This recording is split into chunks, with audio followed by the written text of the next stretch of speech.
Good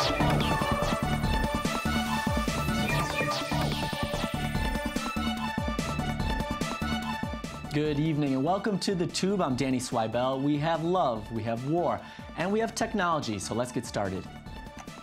The Intercept publishes documents exposing U.S. drone assassinations. Nexus smartphones get their first primetime commercials by Google. Match, the dating giant behind Tinder and OkCupid, goes public. In our studio, the creator of this intriguing viral video on being Jewish.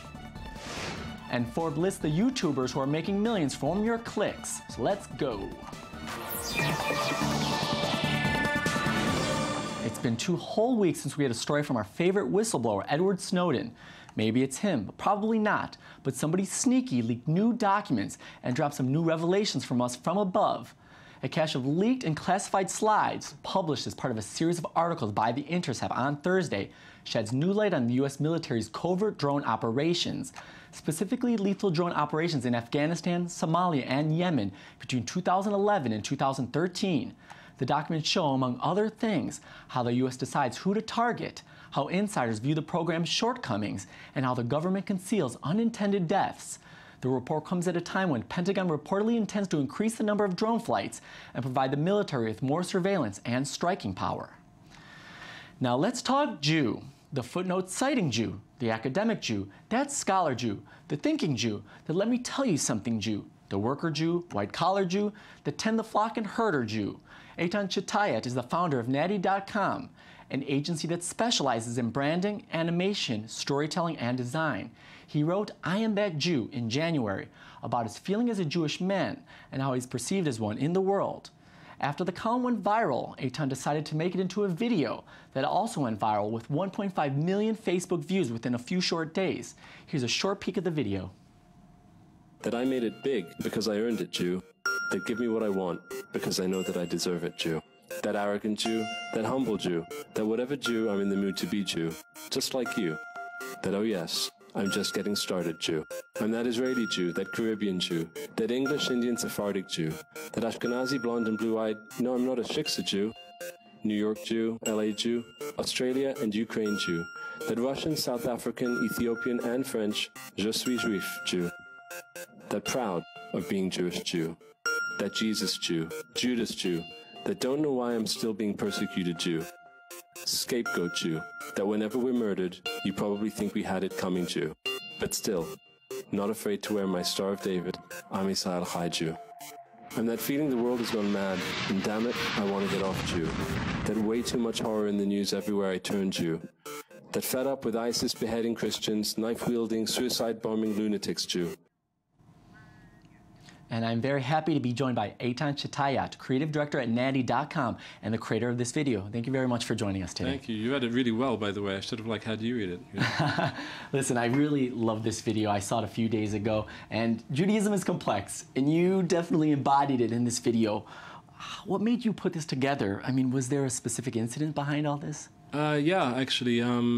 After the Charlie Hebdo massacre, some terrorists walked into a kosher supermarket in France and gunned down 4 Jewish shoppers. They were out buying groceries. And I actually spoke to a friend of mine who had moved from Israel to France. And she told me, you know, I don't say that I'm Jewish. I don't even say that I've ever been to Israel.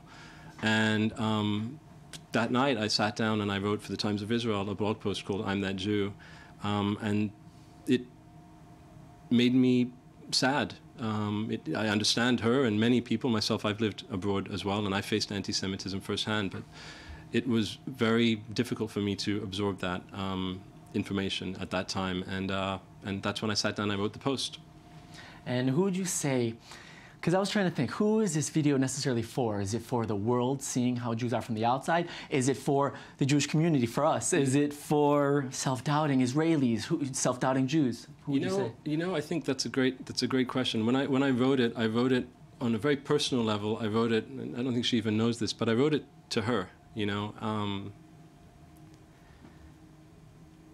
I wrote it to her, so it was from us to us, and it was very important as I wrote the piece to also not forget that we are a part of the world, and I acknowledge that in the piece because we are.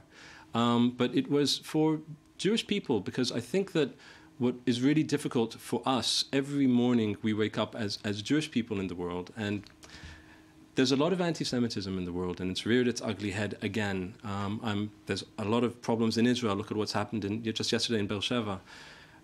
All over the world, I think, we feel attacked. And you wake up with that every morning. It's like it's a big weight on your shoulders. And it's like the media maybe, people, the narrative of the Jew has been dictated to us. And I wanted to reclaim the narrative for us and remind people of who we are. And we're not one thing. Do you know what I mean? We're not like a Jew. A Jew is many things. Just like any other culture, a black culture is many things, and they're proud. I feel that we need to remember what is amazing about us, just like what is amazing about lots of other races and lots of other nationalities. And yeah, that was really important. So I think it's for everyone. And the funny thing about the piece is yes, it has gone viral. It's at around 4 million impressions and 2 million actual views, and it's still climbing. The non-Jewish community is responding as well. It's a very humanistic piece. And I think it's because it came from a human being to another human being. You know, when I first started watching it, I wasn't sure where it was going to go. It was just going to just pop all the best that Judaism has to offer. But it wasn't just showing how great every single Jew is. There were some controversial characters. I mean, there was Bernie Madoff. Yeah. There was showing a mixed. So can you get into that what made you decide to put all these different things in there? Sure. I mean, I focused on the positive because that's what I wanted to say. There's enough negativity coming at us, I think, with Israel, with the BDS movement, with anti-Semitism on American colleges, in, the Belgian Jewish Museum, just an anti-Semitic attack. So I wanted to touch on it and to say, look, we're not perfect. Bernie Madoff is the Judas Jew. That's how I presented him. Yigal Amir,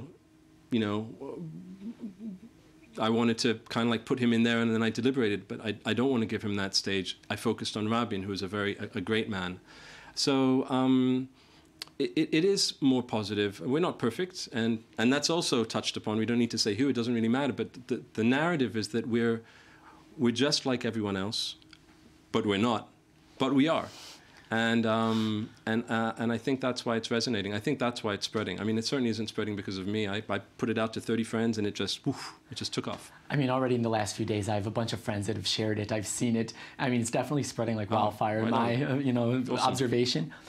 Where do you see this all going? Where do you see the end result for something like this? I think that, a lot of people sometimes find it difficult in the public, in their own communities, Jewish or non, specifically in non-Jewish communities, to articulate what it's like being a Jew. And I think that we're misunderstood, and I think that we could maybe use this potentially as some type of helping hand for Hasbara, explaining how Israel is in the world, for Jewish communities, maybe education for children, how to remember our heritage in maybe not a very traditional way. Look, it's also spread in a very non-traditional way. It's gone viral. So young people are sharing this as well. Personally, I'd love to be able to create a film that actually takes all of the people that are in it and actually talk to them, and more, and talk to regular everyday people as well. A Holocaust museum, Jewish museums, to use it as a piece that reminds people of their heritage in a slightly different way, but in a very true way. Can we get a little bit about branding? We were talking about it before. Can you tell me a little bit how the whole branding process? About the branding for this piece? Yeah. Well, I didn't really brand this piece in the sense that I didn't think about that too much, but to me, the best branding is the branding that is true. It's you hit on the core, and it's an authentic core. So to me, something like this is very true to the experiences of a Jewish man living in the world. And it's really my heart. It's my heart on a sleeve. And so I think that if the branding, I think that makes for the best and the strongest brand. So if you can take branding and apply to something like Judaism, it lends itself to that. It's not about that's the reason why it's hard to answer the question, because it's not about branding the Israeli people. It's not about branding the Jewish people. It's not about branding anyone. But there's a truth in here that people could use. There's a truth. Branding sounds like just a very difficult word in the context of this. But good branding is when you hit on a truth and people see it as truth. I don't know if that answers the question. No, it does. I appreciate it. Very good. I have one more with the time we have. Yeah. Your earlier project had to do with something called Shalom Mother Effer. I won't say it on air. I don't want to get in trouble. Cool. What is maybe the common theme between all your different works, all your different projects? If you could put something together of what you're trying to do. Sure. I think just like the work that we do, I mean, the actual professional work that we do is, it's like I said, you hit on a truth. The success of that article that you just mentioned was throwing a friend off a Facebook page for saying things that were very, very difficult for me to hear when we were being attacked in Israel, and he was criticizing Israel before he asked me and my family how we were doing. That was something that a lot of people felt very, very strongly about, and that's why it got shared 135,000 times, because it was a true feeling that came from my gut out. And when companies do that as well, or when organizations do that, when they put out their truth, then people respond to it. I just want to say one more thing, if I can. Please. If you say the narrative for I'm That Jew is, if you repeat it, I'm that Jew, I'm that Jew, I'm that Jew, I'm that Jew, it's very deliberate. It's I'm that you. I'm that you means everybody. We're all the same. We might be a little bit different, and I think that we are as Jews, just like any other religion or nation or nationality is, but we are at the end of the day the same. And I'm looking forward to the day when we find hashtag I'm that Muslim, hashtag I'm that American, I'm that whatever it is, in a positive way. There's nothing negative I'd like to think about what we've put out there, and the response is overwhelmingly wow. And I'm honored. I'm just honored to be like sitting back and watching it take off. You know, I could definitely see this being part of an overall trend, and hopefully all these different tribes, and like if it is I am Muslim, and what if it all comes together somehow, that could be very in a beautiful nice. way. It would be great to see it as in a positive light, because there's beautiful things about Muslims and beautiful things about Christians and beautiful things about lots of people, and that's the dream, you know.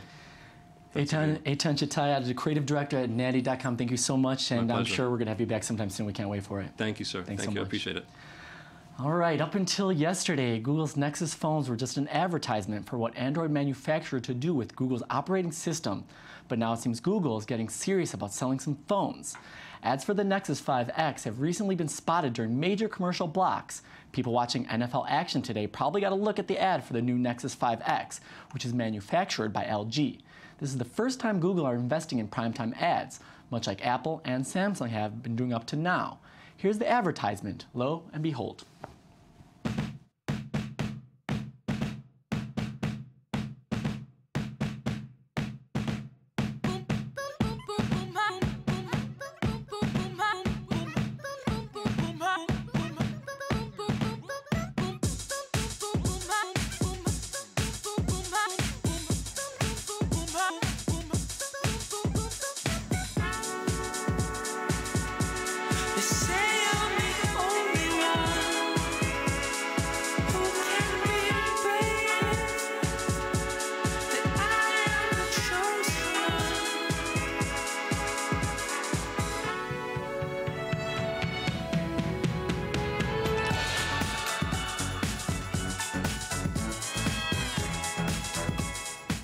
And time for some loving. Match Group, home to a variety of major dating startups, including Tinder, Match.com, and OkCupid, has filed to go public. It hoped to raise at least $100 million. In 2014, Match generated revenue of $888.3 million, up about 11% year on year, with almost all of its dating service revenues coming from user membership fees. Match Group caters to roughly 59 million monthly active users, 4.7 million whom are paid users. Recently, the company introduced Tinder Plus for the expert Tinder user. Yes, there's a lot of money in loneliness. Here's the Match advertising Tinder Plus. Now go find some lovin'.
And that was another edition of The Two. We did skip some stories about YouTube millionaires and some other ones, but we will definitely get back to them tomorrow, and we will fill you in on all the latest, okay? Have a great night. See you. Bye.